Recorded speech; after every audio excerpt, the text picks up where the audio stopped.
Hello बच्चों, मैं आशा करता हूँ कि आप लोग जो है सब स्वस्थ होंगे, बढ़िया होंगे और पढ़ाई अपनी लगातार कर रहे होंगे और लगातार पढ़ाई करते रहिए। ठीक है, तभी आपकी उन्नति है। और आज के टॉपिक में हम लोग लेंगे इलेक्ट्रिक फील्ड और इलेक्ट्रिक फोर्स के अलावा अब स्टार्ट होता है हमारा नया टॉपिक जो आज चलेगा, electric flux and Gauss's theorem.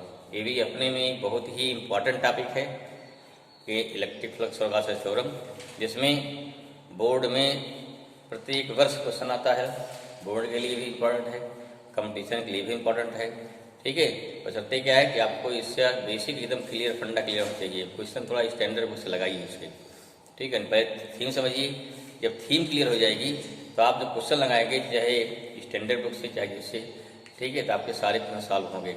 ठीक है, इसलिए आप लोग क्या करें, उसकी लॉजिक ध्यान समझिए, इसमें क्या क्या चीज़, कौन कौन से टर्म यूज होंगे। अगर आपको ये टर्म सारे बढ़िया से समझ में आ रहे हैं तो क्वेश्चन चाहे कितना भी घुमा फिर दिया जाएगा तो उसको आप कर लेंगे। तो प्रयास कीजिए, क्वेश्चन को रटिए ना। बस इसमें क्या है, हमें समझना कि इसमें कौन सी लॉजिक लग रही है और कैसे हम क्वेश्चन को यहाँ लगाएंगे, क्या इसमें थीम है। ठीक, इसको देखना है, कौन कौन सी थ्योरी लग रही है। तो एग्जाम में इसमें क्या आता है, बोर्ड एग्जाम में इसमें डेरिवेशन आते हैं, प्लस न्यूमेरिकल दिया था, छोटे मोटे न्यूमेरिकल। ठीक है, जो गॉसेस थ्योरम के बेस होते हैं। तो गॉसेस थ्योरम भी अपने में एक बहुत ही इम्पोर्टेंट टॉपिक है जिसको हम लोग शुरू करने चल रहे हैं। ठीक है, तो इसको जानने के पहले जानिए कुछ बेसिक चीज़ें हैं। बेसिक चीज़ क्या इसमें है, सबसे पहले आएगा जिसे बोलते हैं एरिया वेक्टर। क्या जानना है, एरिया वेक्टर क्या होता है। फिर क्या जानना पड़ेगा इसमें, सॉलिड एंगल, इसका कंसेप्ट आएगा। ठीक है, सॉलिड एंगल सुना होगा 11th में। अब सॉलिड एंगल क्या होता है इसको जानना जरूरी है। ठीक है, सॉलिड एंगल हो गया। उसके बाद क्या है, फिर आएगा हमारा इलेक्ट्रिक फ्लक्स। ठीक है, तो तीन चीज़ है, solid angle, electric flux and area vector. इस सबको जो इन सबका यूज इसमें होगा हमारा गॉसेस थ्योरम में। और इलेक्ट्रिक फ्लक्स पे न्यूमेरिकल रखे जाते हैं तो वो भी काफ़ी आसान है। जैसे आपने 10th में कहीं पर रखा होगा मैग्नेटिक फ्लक्स, सेम वैसे आपका इलेक्ट्रिक फ्लक्स है। लेकिन 10th क्या होता है, बच्चे याद कर लेते, रट लेते हैं, कुछ समझते कुछ नहीं समझते हैं। यहाँ चीज़ समझना है, क्या उसका फिजिकल मीनिंग क्या है, कैसे क्वेश्चन बनेगा, हमको यहाँ पे ये देखना है। ठीक है, तो पहले हम लोग तो आज का टॉपिक देखते हैं। तो आज का टॉपिक जो हमारा जो चलेगा लेक्चर किस पे रहेगा, ये रहेगा आपका इलेक्ट्रिक फ्लक्स। ये रहेगा आपका electric flux and Gauss's theorem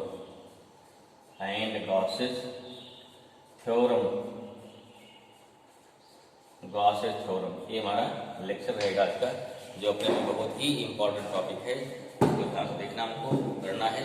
ठीक है, जिससे चीज़ें हमको आराम से कुछ क्लियर हो जाए। ठीक है, चलिए गॉसेस थ्योरम, इससे सबसे पहले क्या देखेंगे हम लोग, इसमें सबसे पहले देखेंगे क्या होता है एरिया वेक्टर। क्या देखेंगे, एरिया वेक्टर क्या होता है। देखो, एरिया वेक्टर बहुत ही आसान है, एरिया वेक्टर। ठीक है, अच्छा पहले सोचिए, यहाँ क्या कहा जाए, यहाँ कहा जाए कि एरिया वेक्टर। एरिया कैसी क्वांटिटी है, स्केलर या फिजिकल। तो नो डाउट आप क्या बोलेंगे, area is the scalar quantity. Area है, वॉल्यूम है, सारी कैसी क्वांटिटी है, स्केलर क्वांटिटी है। अब देखिए यहाँ जो वेक्टर क्वांटिटी स्केलर क्वांटिटी में वो डिपेंड करता है फिजिकल क्वांटिटी की सिचुएशन क्या है। कभी कभी वही क्वांटिटी क्या होती है, आपको वेक्टर फॉर्म मिलता है, कभी कभी क्या है स्केलर फॉर्म। जैसे फॉर एग्जाम्पल जैसे एरिया क्या हमारी ये बोल रहे हैं यहाँ पे स्केलर है, लेकिन किस कंडीशन पे वेक्टर हो जाएगी। जैसे आपका इलेक्ट्रिक करंट क्या होता है, इलेक्ट्रिक करंट कैसी क्वांटिटी होती है, स्केलर होती है। ठीक है ना, स्केलर क्वांटिटी है। और जैसे इलेक्ट्रिक करंट क्या है, स्केलर क्वांटिटी, आगे बढ़ाया जाएगा। एरिया क्या है, ये भी स्केलर क्वांटिटी है। अगर दोनों को डिवाइड कर दिया जाएगा, एक आता है इसे बोलते हैं करंट डेंसिटी, आगे मिलेगा इन चैप्टर में क्या मिलेगा, करंट डेंसिटी, इसे बोलते हैं जे से। करंट डेंसिटी कैसी क्वांटिटी होगी, वेक्टर। अब देखो एकदम ना अलग से है ना, कैसी क्वांटिटी होगी, आई ना, स्केलर, ये भी स्केलर। डिवाइड किया क्या हो गया, वेक्टर। या देखो इसमें क्या है ना, फोर्स, कैसी क्वांटिटी, वेक्टर। और क्या होता है sir, into the displacement, vector into क्या होता है, स्केलर आता है।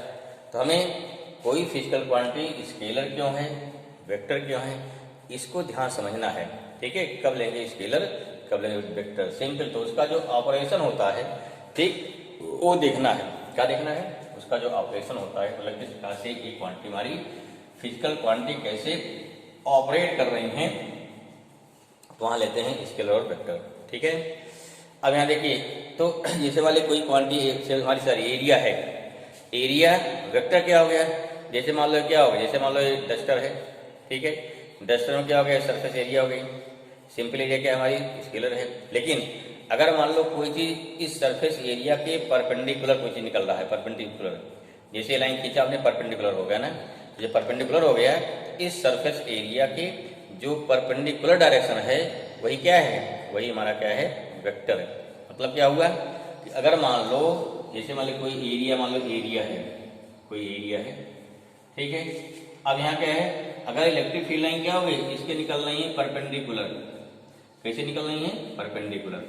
तो अगर ये परपेंडिकुलर रही है तो उस कंडीशन पे ये लाइन कैसी हो गई, इस एरिया के परपेंडिकुलर हो गई। In this condition this area treated as area vector. This means what, suppose any area है, मान लो कोई सरफेस एरिया है, इस सरफेस एरिया के परपेंडिकुलर ली गई डायरेक्शन क्या बोलते हैं, उसे बोलते हैं area vector. Means the perpendicular direction taken from any surface area is known as area vector. अगर मान लो क्या है, एरिया वेक्टर है, क्या शो करेगा, ये शो करेगा एरिया वेक्टर की डायरेक्शन। क्या शो करेगा, ये शो करेगा एरिया वेक्टर की डायरेक्शन शो करेगा, ठीक है ना। तो समझ में आया होगा। मान लीजिए जैसे ये सरफेस एरिया है, बोर्ड हमारी सरफेस एरिया है, उसको फिजिकली समझिए क्या हो रहा है। बोर्ड क्या है, सरफेस एरिया है, इस बोर्ड के परपेंडिकुलर क्या हो गया, आउटसाइड एरिया वेक्टर हो गया। बोर्ड के परपेंडिकुलर इनसाइड, वो भी क्या हो गया, एरिया वेक्टर हो गया। अब वो क्लियर हो गया कि what is the meaning of area vector. This means how we define, we can define area vector the perpendicular direction, the perpendicular direction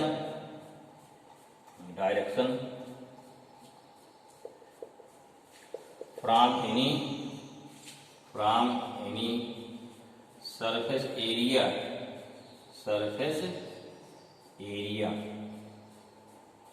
ठीक है ना, surface area of an object is known as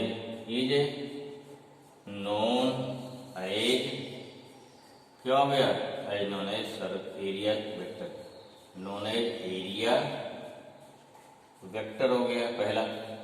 how we show, कैसे show करेंगे इसको, मान लो surface area हो गई आपकी, सरफेस एरिया हो गई, इसकी एरिया कितनी है, टोटल ए है, या सरफेस एस मान लेते हैं, चलो सरफेस ए हो गई।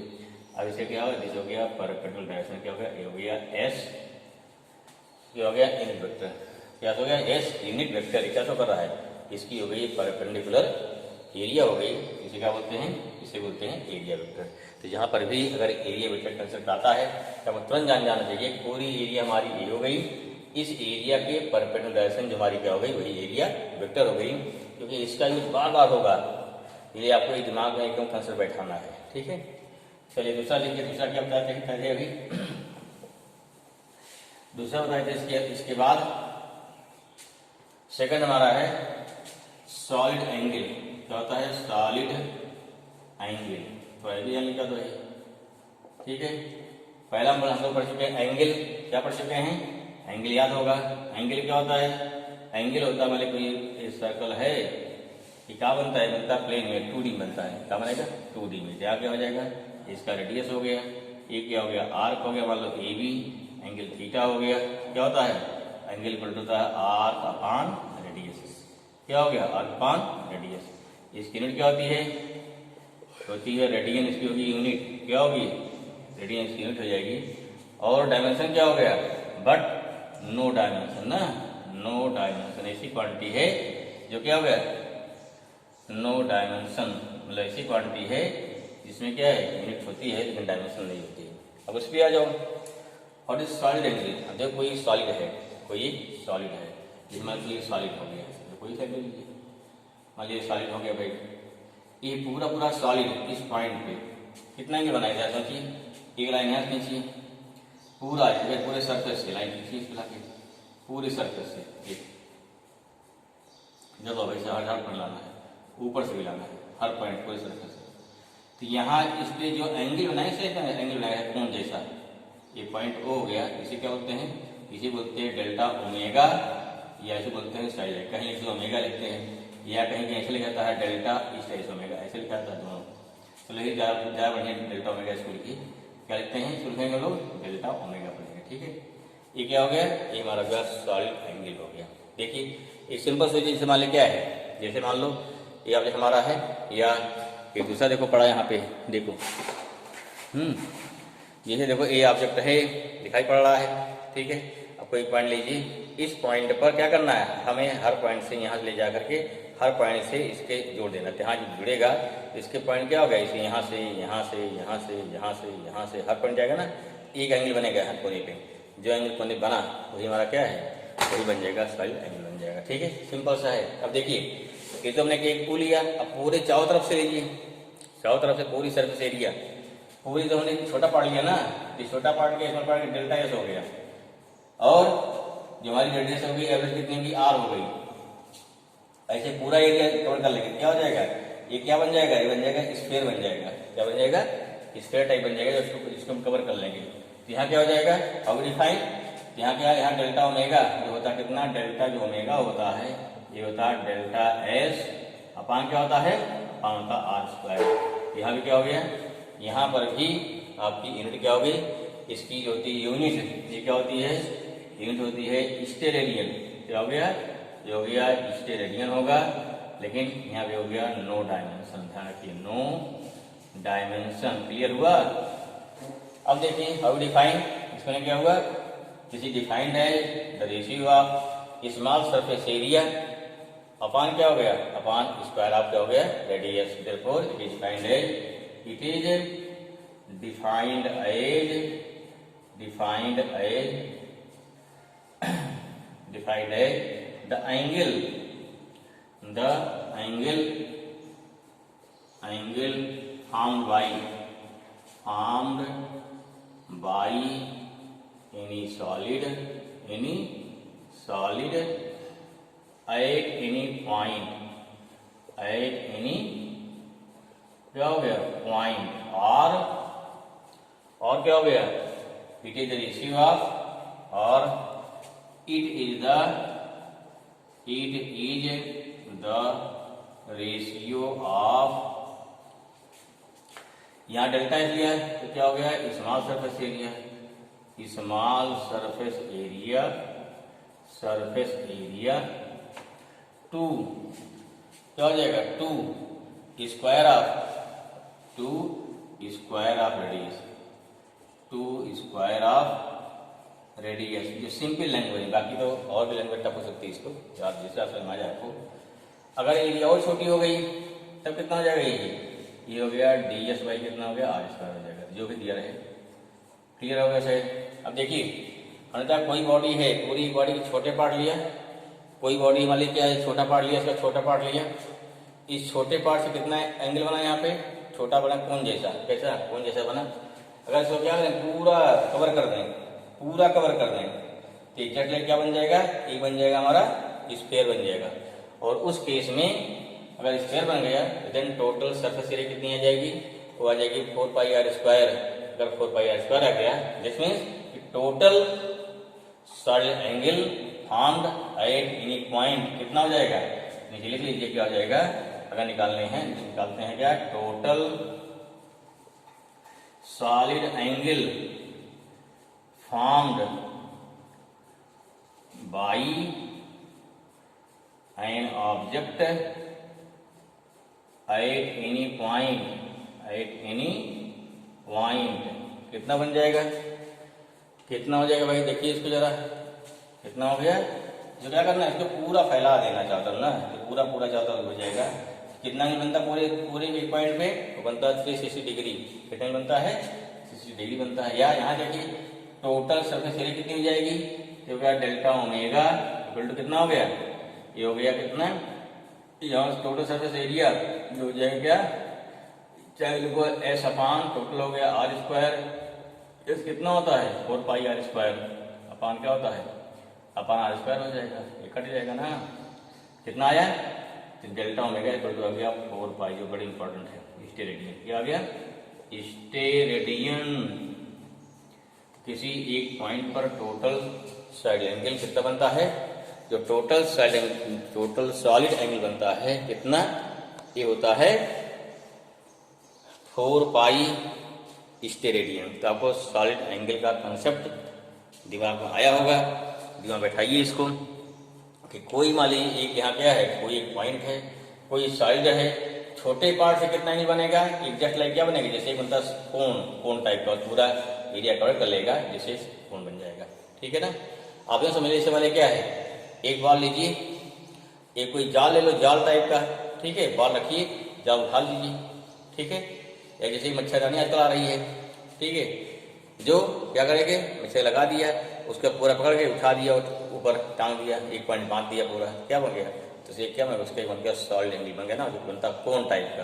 वही हमारा क्या, वही आपका सॉलिड एंगल हो गया। जो कितना हो गया? 4 स्टेरेडियन।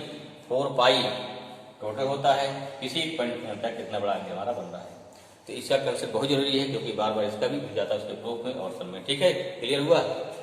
चलिए तीसरा लीजिए। जो तीसरा कंसेप्ट हमारा क्या है, जो तीसरा थर्ड कंसेप्ट है वो है इलेक्ट्रिक फ्लक्स का। किसका है? Electric flux. देखो इस सब यहाँ क्लियर हो रहा है, जान लो आप साथ साथ मैग्नेटिज्म भी पढ़ रहे हैं। ये सारा कंसेप्ट कहाँ आएगा? मैग्नेटिज्म में। वहाँ मैग्नेटिक फ्लक्स हो जाएगा, इतना अंतर आएगा, कुछ नहीं होगा, और कोई अंतर नहीं रहेगा। तो ध्यान दीजिए, आपका जान लो 2 चैप्टर एक साथ चल रहा है, तो वहाँ पर समझने में बहुत ही आसानी होगी। What is electric flux? Electric flux देखो, फ्लक्स माने क्या हो गया? Simple, what is meaning of flux? Intensity of anything. ठीक है ना? जैसे बोलते हैं भाई फ्लक्स बहुत तेज हो गया, वहाँ क्या इसमें क्या लाइट तेज बहुत ज़्यादा आ रही है। ठीक है, अब किस कंडीशन लाइट ज़्यादा आएगी? जब लाइट आपकी परपेंडिकुलर होगी तो उस कंडीशन ज़्यादा आती है। अगर लाइट तिरछी हो गई तो उसमें क्या होती है? लाइट कम आती है। सिंपल देखो, होता ना, अगर सनरेज क्या है, जिसमें सन हमारे सर पे होता है ऊपर एकदम, उसमें क्या होता है, जब परपेंडिकुलर हो गया तो उस कंडीशन पे उसका फ्लक्स क्या है? ज़्यादा इफेक्टिव है। दोपहर में ज़्यादा इफेक्टिव होता ना, और वही सन जब क्या तिरछा होता है, ठीक, मॉर्निंग में या इवनिंग में, तब क्या हो गया? तो उस कंडीशन पे लाइट का इफेक्ट कम होता है। इसका मतलब क्या हुआ? अगर वहाँ से फ्लक्स देखिए, या जैसे देखिए क्या टॉर्च है, टॉर्च जला रहे हैं, रेज क्या है? सीधे फैल रही इसकी ना, तो फ्लक्स कहाँ ज़्यादा होगा? जब स्ट्रेट पे जाएंगे ना, परपेंडिकुलर पे क्या हो, स्ट्रेट पे क्या हो गया? सीधे, उसका इफेक्ट ज़्यादा रहेगा। जहाँ तिरछा जाएंगे वहाँ उसका इफेक्ट क्या होता है? फ्लक्स कम होता है। अगर नहीं विश्वास है तो आप देखो, एक दीवार मारो टॉर्च को, ठीक है, आप देखेंगे लाइट फैल रही है, तो परपेंडिकुलर पे ज़्यादा उसका इफेक्ट है या नहीं। चलिए वही चीज़ यहाँ पे है। मतलब क्या हुआ, अगर मान लो कोई, जैसे मान लो क्या है, सपोज कोई सरफेस है, कोई मान लो सरफेस हो गया, ठीक है, यहाँ से क्या, यहाँ से इलेक्ट्रिक फील्ड आ रही है, यहाँ से इलेक्ट्रिक फील्ड लाइन, यहाँ क्या कर दिया, प्लस चार्ज लगा दिया ना, तब क्या होगा? इससे इलेक्ट्रिक फील्ड लाइन निकलेंगी। अब इलेक्ट्रिक फील्ड लाइन निकली मान ली यहाँ से गई, यहाँ से यहाँ जा रही है, इस पास से जा रही है यहाँ से, ठीक है, कैसे जा रही हैं? इसके चल रही परपेंडिकुलर, बाहर निकल रहे हैं, इससे बाहर निकलेंगे, इस बात से बाहर निकल लेंगे, बाहर निकल लेंगे इस बात से, ठीक है, बाहर निकल लेंगे ना। ये डायरेक्शन हम डायरेक्शन लिखना जरूरी है। इसकी सरफेस एरिया क्या मान लिया हमने? एस मान लिया। यहाँ क्या हो गया? फील्ड लाइन क्या हो, जा रही है। आप इसको ए भी मान सकते हो, चाहे एस मानो, कैपिटल ए मानो, जो भी, कोई दिक्कत नहीं है। चलो, क्योंकि एस मान लिया, इसलिए क्या, क्योंकि सरफेस एरिया एस बार मान लिया, ठीक है, इसको मिटा दें। अब क्या हो गया? तो यहाँ से क्या कौन करना है, देखना है कि टोटल, जैसे आप जो बुक पढ़ेंगे क्या दिया जाता है कि total number of electric line या electric field lines passes perpendicular to any surface, ठीक है। ऐसे थोड़ा कमेंट लोग करते हैं क्या कि total number of electric field lines how we can count ना, हम इसको काउंट नहीं कर सकते ना, ये क्या हो गया? अनकाउंटेबल हो गई ना भाई, फील्ड लाइन है काउंट पहली बार देख ही नहीं पाते हैं, वी कैन इमेजिन ओनली, क्योंकि इलेक्ट्रिक फील्ड लाइन कभी दिखती नहीं ना। अरे भाई 2 रखो मैग्नेट, वहाँ क्या चलती है? मैग्नेटिक फील्ड लाइन चलती हैं। दोनों क्या, दोनों मैग्नेट का नॉर्थ पोल साउथ पोल है, क्या होंगे? अट्रैक्ट होंगे। एक नॉर्थ एक साउथ है, क्या हो गया? अट्रैक्ट होगा। दोनों नॉर्थ क्या होंगे? रिपेल होंगे। कौन रिपेल कर रहा है, कौन अट्रैक्ट कर रहा है? ये दिखता नहीं है, क्योंकि वहाँ चल रही फील्ड लाइन। जैसे यहाँ क्या है, यहाँ फील्ड लाइन जो क्या है, अनकाउंटेबल है, ठीक है। अगर अनकाउंटेबल है तो क्या बोलते हो, एक अच्छा वर्ड यूज कर लीजिए, द अमाउंट ऑफ, मतलब इस पूरे सरफेस की परपेंडिकुलर कितनी amount of electric field lines pass हो रही हैं, the total amount of electric field lines is known as electric flux. बहुत सिंपल सा है, ध्यान रखिए। कंडीशन क्या है? कंडीशन है अगर मान लो एक सरफेस लिया, इस सरफेस के परपेंडिकुलर होना चाहिए। अगर तिरछा हो गया उसको कहाँ लाएंगे? परपेंडिकुलर लाएंगे। अगर इतना ध्यान में है, बहुत ही सिंपल इसकी हुई डिफिनीशन। दिस किया, ये क्या हो गया आपका? इलेक्ट्रिक फील्ड लाइंस हो गई। दिस हाउ डिफाइन, इसका डिफिनेशन हो गया, इसमें हो गया the total amount of, the total या सिंपली लिखो द अमाउंट ऑफ, क्या लिखो, ठीक है, the amount of electric field lines, electric field lines passes perpendicular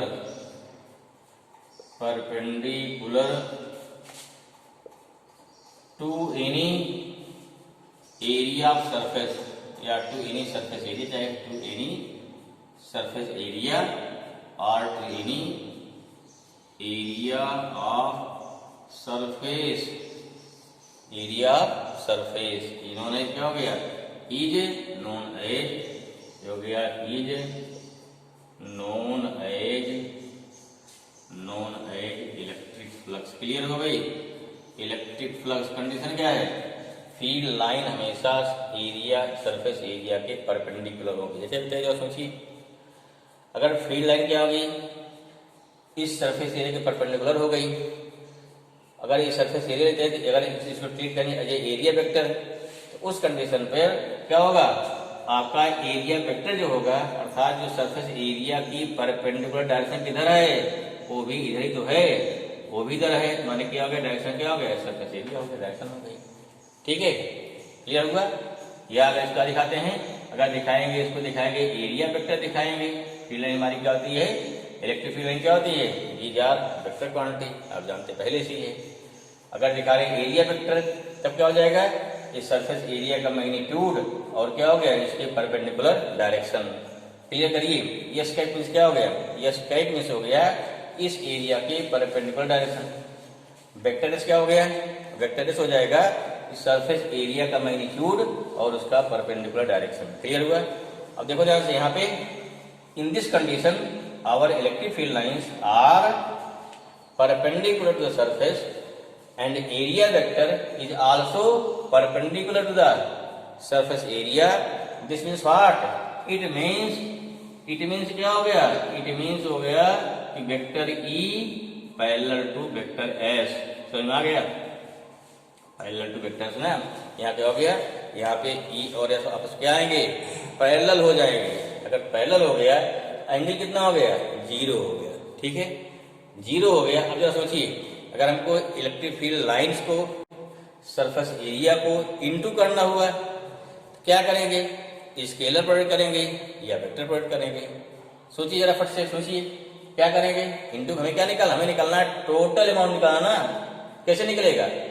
क्या निकालना है? हमें जो निकालेंगे इलेक्ट्रिक फ्लक्स, क्या होगा? इलेक्ट्रिक फ्लक्स, यहाँ जो निकालेंगे, देयरफॉर निकालेंगे टोटल इलेक्ट्रिक फ्लक्स। ये क्या हो जाएगा? अगर निकालते हैं टोटल इलेक्ट्रिक फ्लक्स निकालेंगे, कितना हो जाएगा? इसे फाई ई लिखते हैं। क्या लिखते हैं? Phi E. कितना हो जाएगा? ये टोटल इलेक्ट्रिक फ्लक्स हो जाएगा। इन दोनों इंटू करना है। पहले क्या निकालेंगे भाई? कितनी में इलेक्ट्रिक फील्ड है इंटू कितनी एरिया है। या अगर यूनिट एरिया से फील्ड लाइन ई जा रही है, एस कितनी जाएगी? ई इंटू एस जाएगी। ये तो पक्का हो गया, इंटू करना है। अब इंटू कौन करेंगे? अब यहाँ करेंगे डॉट प्रोडक्ट या क्रॉस प्रोडक्ट। दूसरी आता ना, हमने बताया था कि अगर दो वेक्टर क्वांटिटी सेम डायरेक्शन में ऑपरेट कर रही हैं, जैसे फोर्स इनटू डिस्प्लेसमेंट, जिस डायरेक्शन में फोर्स होता है उसी डायरेक्शन में क्या होता है? डिस्प्लेसमेंट होता है। तो इंटू होने के बाद कोई नई डायरेक्शन नहीं मिलती है, जैसे क्या होती है? फिर बन जाती है स्केलर बन जाती है। वहां क्या करते हैं? वहां करेंगे डॉट प्रोडक्ट। अगर दोनों वेक्टर क्वांटिटी क्या है? घूम रही है, रोटेट कर रही है, तो वहां क्या करते हैं? वहां करते हैं वेक्टर प्रोडक्ट। ध्यान रखिए, when we take vector, when we take scalar. ठीक है, यहाँ क्या हो गया? Since E and S both are operate in same direction, that's why phi equal to कितना हो गया? यहाँ पे यहाँ हो गया E डॉट S, या कितना आ गया? फाई E आ जाएगा E इंटू S इंटू क्या हो गया? इंटू हो गया cos 0 cos थीटा ना, इसका कितना 0 हो गया, या कितना हो गया ई यूरियस हो गया। ठीक है, फाई ई फार क्या हो गया इलेक्ट्रिक फ्लक्स, ई फार क्या हो गया इलेक्ट्रिक फ्लक्स। समझ में आ गया, electric flux E phi equal to क्या हो गया ई इंटू एस आ जाएगा। ठीक है, अगर मान लो क्या लेते हैं, अगर यही लेते हैं कि electric flux from small surface area, तब क्या हो गया हम क्या भाई नहीं को लेते हैं, पहले क्या निकालते हैं, अगर मेरी क्या एरिया कैसे हमारी गई स्मॉल सरफेस, छोटी एरिया हो गई ना, यहाँ से छोटा हो गया डीएस हो जाएगा ना, तब क्या हो जाएगा डीएस हो जाएगा, यहाँ डीएस हो गया डीएस हो गया। इसलिए बात कर रहे हैं, मैंने क्या हो गया अगर निकालना है electric flux from small surface area, small surface area कितना हो जाएगा, ये हो जाएगा ऐसे बोलेंगे क्या, देखो एक जगह डेल्टा, अगर डेल्टा लें तो क्या हो गया डेल्टा से फाई होगा, या यहाँ डी लिया है D phi E equal to कितना हो गया, देखो ई डॉट डी एस। ठीक है, ई डॉट डी एस, या कितना हो गया ई डी एस कास 0 डी फाई ई कितना हो गया, ये हो गया ई इंटू डी एस, ये भी फॉर्मूला हो गया, ई डॉट कितना हो गया डी एस हो गया। ठीक है, या डेल्टा ले रहे हैं क्या हो जाएगा आर, ये लिखो डेल्टा फाई लिखो कितना आ जाएगा ई इंटू डेल्टा एस, तो जो भी लिखा रहे आपको दिक्कत नहीं होनी चाहिए। ठीक है, डिफरेंट हमारे फार्मूले हो गए किसके, ये फार्मूले आपके हो गए इलेक्ट्रिक फ्लक्स के वेरियस या डिफरेंट के फार्मूले बन गए। ठीक है ना, क्या बन गया ये फार्मूला बन गया इलेक्ट्रिक फ्लक्स का फार्मूला बन गया। ठीक है, आया समझ में। अब देखिए इसकी क्या होगी यूनिट, क्या देखते हैं इसकी यूनिट क्या होगी, क्या जो इसकी भाई यूनिट देखो यूनिट पर निकाल लो, यूनिट क्या हो गया, यहाँ हो गया ई फाई कितना हो गया फाई ई इक्वल टू हो गया आपका ई इंटू एस है, ई इलेक्ट्रिक फ्लक्स है न्यूटन पर कूलम इंटू क्या हो गया मीटर स्क्वायर, यूनिट क्या बन गई न्यूटन मीटर स्क्वायर पर कूलम बन गई यूनिट। ठीक है, डायमेंशन क्या हो जाएगा, अगर निकालते हैं डायमेंशन क्या हो जाएगा, न्यूटन क्या होता है एम एल टी माइनस 2, ठीक है, इंटू क्या हो गया एल पावर 2 अपान क्या हो गया कूलम होता है ए इंटू टी, डायमेंशन मिल जाएगी कितना हो गया एम एल पावर 2 हो गया टी पावर माइनस 3 हो गया ए पावर माइनस 1 हो जाएगा, ये डायमेंशन हो गई। ठीक है, ये इसकी डायमेंशन हो गई, इलेक्ट्रिक फ्लक्स की डायमेंशन हो गई। चलो नेक्स्ट देखिए, अब ये जरूरी क्या हमेशा इलेक्ट्रिक फील्ड लाइन क्या हो इसके परपेंडिकुलर रहे, कोई जरूरी नहीं है, सरफेस हम कहीं से फील्ड लाइन डाल रहे हैं कोई जरूरी कोई यही जरूरी है कि electric field lines always perpendicular to the surface. क्या हो अगर मान लीजिए क्या है if electric field lines are not perpendicular to the surface then what happen, तब क्या होगा, सेकंड केस क्या हो गया, सेकंड केस किसमें हो गया if electric field lines are not perpendicular to area of surface, तब क्या होगा भाई surface then certainly it have some angle, क्या होगा इट हैव सम एंगल। तब देखिए तब क्या लेंगे कि सेकंड हो गया, इस नोट कर लेंगे आई हो। अब क्या हो गया यहाँ पे, अगर नहीं नोट कर पाए तो वीडियो पॉज कर लीजिए, नोट कर सकते हैं आराम, कोई दिक्कत नहीं है। ठीक है, यहाँ क्या हो गया electric field lines are not perpendicular to any surface, समझिए ध्यान से, अब यही थोड़ा समझना है, क्वेश्चन में भी ऐसे फील्ड लाइन कहीं चल रही तिरछी चल रही इस टाइप से, ऐसे ऐसी आएंगी ना, ऐसी आएंगी, ऐसे बाहर निकल जाएंगी। ठीक है, चलिए भाई ठीक है, अच्छी बात निकल जा रही है, यहाँ आई जा रही है। अब दिक्कत क्या यहाँ पे electric field lines are not perpendicular, लेकिन होना क्या चाहिए फ्लक्स क्या होता है, जो हमारा फ्लक्स होता है in case of flux should be always perpendicular the surface. देखिए सरफेस एरिया हमारी ऐसे हो गई, अब यहाँ पे सरफेस एरिया डायरेक्शन क्या हो जाएगी इधर ना, इधर क्या हो गया इधर आपका हो गया वेक्टर एस हो जाएगा, डायरेक्शन हो जाएगा। ठीक है, एंगल कितना हो गया थीटा हो गया, देखो ध्यान समझिए यहाँ पे इलेक्ट्रिक फील्ड क्या है एंगल थीटा पर है, कितना हो गया फील्ड थीटा पर थीटा पे है। तो क्वेश्चन ध्यान पढ़ना है, क्वेश्चन जो दिया जाएगा वो दिया गया है direction of field area of surface के परपेंडिकुलर दिया गया है या सरफेस एरिया से दिया है, कभी कभी यहाँ देते हैं यहाँ से यहाँ देते हैं अल्फा। क्वेश्चन ध्यान समझना है कि यदि दिया इलेक्ट्रिक फील्ड लाइंस क्या है are have angle 30 degree from the surface area, alpha दिया है। अगर दिया है 30 degree from the perpendicular of surface, तो थीटा दिया है। हमें क्या चाहिए? थीटा चाहिए। यहाँ देखो ई इधर हो गया, यहाँ क्या चाहिए आपको? यहाँ इलेक्ट्रिक फील्ड का हमें चाहिए परपेंडिकुलर कंपोनेंट, किसके? सरफेस एरिया के। अगर थीटा इसको माने हैं, क्या होता है कि थीटा के पास क्या होता है? कास होता है। इधर क्या हो जाएगा? इधर हो गया कास थीटा, ठीक है, क्या कास थीटा। इधर क्या हो जाएगा? इधर हो जाएगा साइन थीटा हो जाएगा, ठीक है। यहाँ इसके दो कंपोनेंट हो गए, इलेक्ट्रिक फील्ड के दो कंपोनेंट हो गए, ई कास थीटा, ई साइन थीटा। समझ में आ गया? इसका मैग्नीट्यूड हो गया ई कास थीटा, ठीक है, सॉरी ई में क्या कास थीटा। समझ में आ गया? इसका कितना मैग्नीट्यूड होगा यहाँ पे? यहाँ जो इसका होगा मैग्नीट्यूड इसका एस हो जाएगा। अब क्या हो गया? अब यहाँ पे ई कास थीटा और E S both are parallel, तो इस करंट किया तो इस करंट हो जाएगा। मीन्स इफ है electric field lines, electric field lines, ठीक है ना, फील्ड लाइंस हैव, ध्यान दीजिए, हैव एंगल थीटा, कहां से? फ्रॉम परपेंडिकुलर टू सरफेस है, परपेंडिकुलर टू सरफेस, ये ध्यान देना है, फ्रॉम परपेंडिकुलर टू सरफेस।